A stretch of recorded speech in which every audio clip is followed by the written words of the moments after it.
Late S equal to this, ये set दिया है आपको, एक्स इज ग्रेटर देन 0, कि ये क्या होगा आपका, ग्रेटर देन 22 होगा। ठीक है, पढ़ लो आप एक बार ध्यान से। Set of those real numbers which are greater than 1 and satisfies this inequality. Which of the following is true about S? S is empty, क्या कोई भी पॉइंट ऐसा नहीं मिलेगा जो इसको सेटिस्फाई करेगा जो 1 से बड़ा होगा?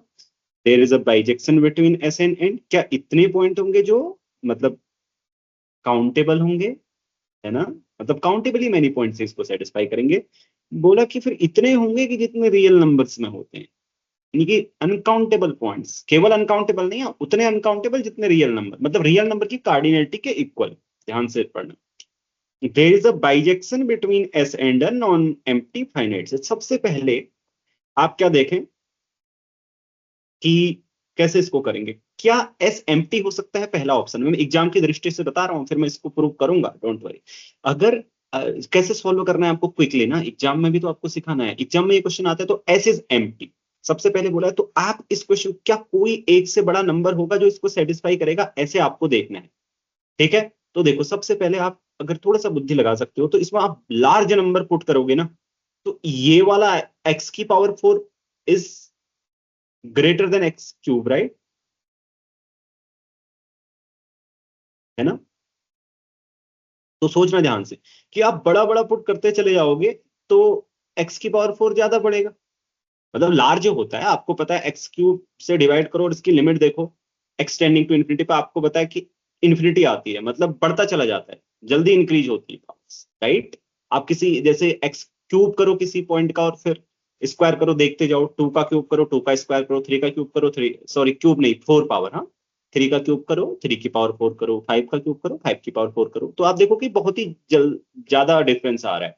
तो आप लार्ज नंबर जब लेंगे तो ये वाला बड़ा आएगा, ठीक है, उसमें से एक से कुछ फर्क नहीं पड़ता, वो निगेटिव आएगा, निगेटिव से निगेटिव कैंसिल होगा, और इसको कितना भी बढ़ा सकते हैं आप। तो ऐसे सोचिए आप एग्जाम में जल्दी से। समझ में आ रही है बात मैं क्या कह रहा हूँ?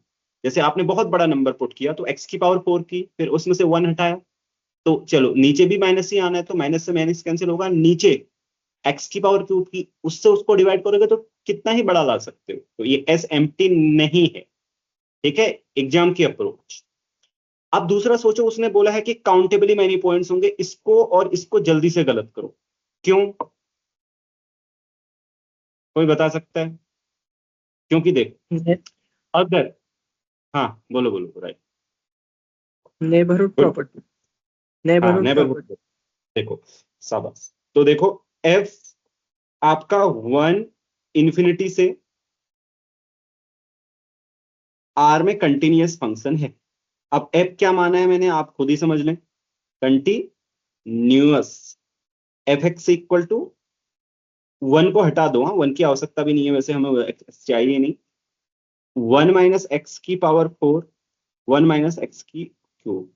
अब ये g(x = 22) ले लीजिए, अगर आप मन में सोचें, अगर कोई कंटिन्यूअस फंक्शन किसी दूसरे कंटिन्यूअस फंक्शन से एक पॉइंट पे बड़ा होता है तो आपको पता है एक नेबरहुड मिलता है, एक नेबरहुड मिलता है ना जहां वो उससे बड़ा ही रहता है। ये याद है या नहीं है? नेबरहुड प्रॉपर्टी बोलते हैं इसको। अब एक नेबरहुड मिलेगा, वो नेबरहुड अनकाउंटेबल होगा, इसका मतलब एक पॉइंट भी आया तो अनकाउंटेबली मैनी पॉइंट आ जाएंगे, हमें पता चल रहा है एक पॉइंट आ रहा है, तो इसका मतलब इन दो को गलत कर देंगे हम। अब ये सही है, अब इसको हम प्रूव करें। ठीक है, आई बात समझ में? ये एग्जाम में ऐसे सोचने के लिए, ये तो जल्दी सोचा जा सकता है, मतलब लिखने की आवश्यकता नहीं है इसमें, एग्जाम में बैठे हो तो। पार्ट बी के सारे क्वेश्चन ऐसे ही बताऊंगा आपको मैं, सारे ऐसे ही होंगे, देखना। आपको लिखने की आवश्यकता नहीं है, बस आप अगर सही से प्रैक्टिस करके हो, सही से करके हो, केवल स्क्रीन में देखो और ये रिजल्ट निकालो। एम्प्टी नहीं है, आपको लिखने की आवश्यकता है इसके लिए। एक पॉइंट मिल गया तो फिर उसके बाद क्या है, फिर तो खेल खत्म है। बस पढ़ना ध्यान से, इसका मतलब there is a bijection between. ठीक है, अब मैं इसको प्रूव करूं, देखो। अब मैं निकाल ही देता हूं ये कहां बड़ा है। एक तो तुम इसको ग्राफ से भी कर सकते हो, अदरवाइज देखो, मैंने फंक्शन डिफाइन किया है, तो इसका डेरिवेटिव देखते हैं f' का। ओके, डेरिवेटिव क्या आएगा, 1 - x³। मैंने बोला ना एक फंक्शन बढ़ता चला जाएगा, देखते हैं मोनोटोनिक तो नहीं है। मैं एग्जैक्टली आपको निकाल के दिखा रहा हूं कि s दिखेगा कैसा। ठीक है, 4x³ माइनस का 1 माइनस एक्स की पावर 4 माइनस 3x²। ठीक है, ये सब सॉल्व कर सकते हो आप लोग जो ऊपर है, और मुझे बता सकते हो क्या है? बताना जल्दी है, देर नहीं लगानी है।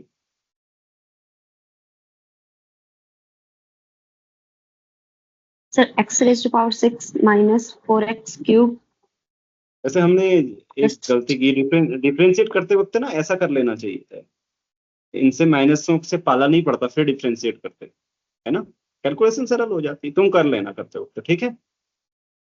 अच्छा, जीरो किए ना मैंने, हाँ बताओ फिर आंसर क्या आया?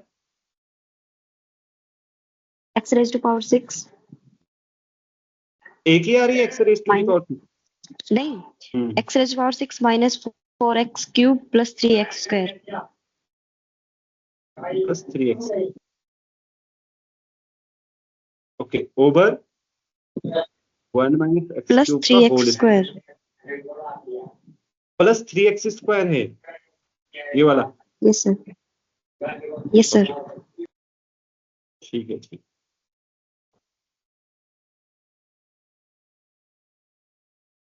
तो मैं अगर ऐसा लिख दूं तो कोई बुरा तो नहीं मानेगा? हम्म, क्या? नहीं नहीं, आप मान लोगे, रुको, वेट करो। 4 4, ठीक है, मान लो आप भले ही।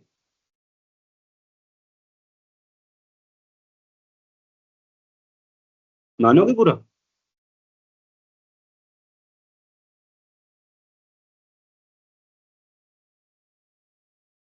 हो सकता है बुरा मानना पड़े, चेक कर लो एक बार।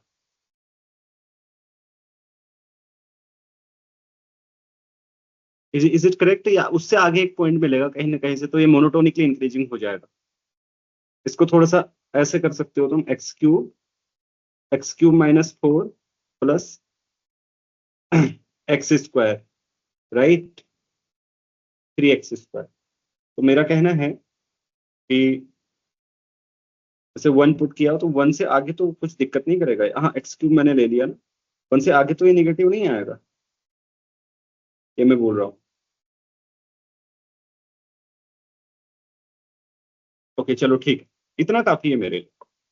ओके, मतलब मैं यहाँ पे x इक्वल टू m, एक m लिख देता हूँ पॉइंट। ओके, एक स्टेज के बाद तो ऐसा हो जाना है ना, स्ट्रिक्टली ग्रेटर देन जीरो, क्यों? ये तो समझ में आ ही रहा होगा आपको, ये चीज ग्रेटर देन जीरो हो जाएगी एक स्टेज के बाद, क्योंकि x की पावर 6 डोमिनेट कर देने वाली है इजीली इसको, 4x³ को, ठीक है। तो अब क्या होगा, इसका मतलब होगा आपका f इज मोनोटोनिकली इंक्रीजिंग। हाँ, मुझे पता नहीं इसकी आवश्यकता थी या नहीं थी, बाय द वे। चलो, तो इसका मतलब एफ एक्स क्या हो जाएगा, 22, since limit x tending to infinity, f x क्या है देखो, इन्फिनिटी आ रही है, कैलकुलेट कर लोगे इसकी limit x tending to infinity पे।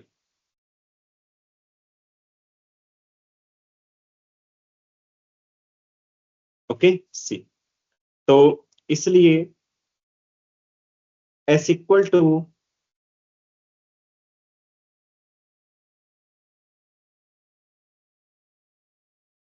इस देखो अब इसको ध्यान से समझना कि ये आपको पता है, आपको ये फंक्शन एक स्टेज के बाद 22 से बड़ा हो जाएगा, फिर 22 से बड़ा ही रहेगा, मोनोटोनिकली इंक्रीजिंग है, फिर पीछे थोड़ी आना है इससे।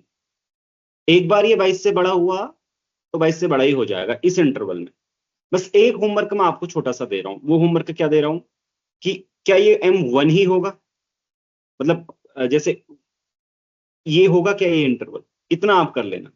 नहीं तो हो सकता है कि क्या हो सकता है, देखो सर पहले मोनोटोनिकली, हाँ 1 नहीं होगा, हाँ 1 ठीक है, कोई नहीं बात होगा। नहीं, 1 नहीं, हाँ कोई बात नहीं, 1 नहीं भी होगा तो देखो मैं आपको बता देता हूँ कैसे। चलो 1 नहीं भी होगा तो इसको समझना आप ध्यान से, हाँ, कि चलो मान लेते हैं 1 नहीं है, तो मोनोटोनिकली डिक्रीजिंग है, हो सकता है ना, मोनोटोनिकली डिक्रीजिंग है। तो ऐसा पॉसिबल है कि पहले तो मोनोटोनिकली डिक्रीजिंग और इंक्रीजिंग दोनों है ना, ये जैसे मोनोटोनिकली डिक्रीज करे फिर इंक्रीज करे, तो एक बार 22 से बड़ा हुआ तो फिर तो इसने पीछे नहीं आना है ना,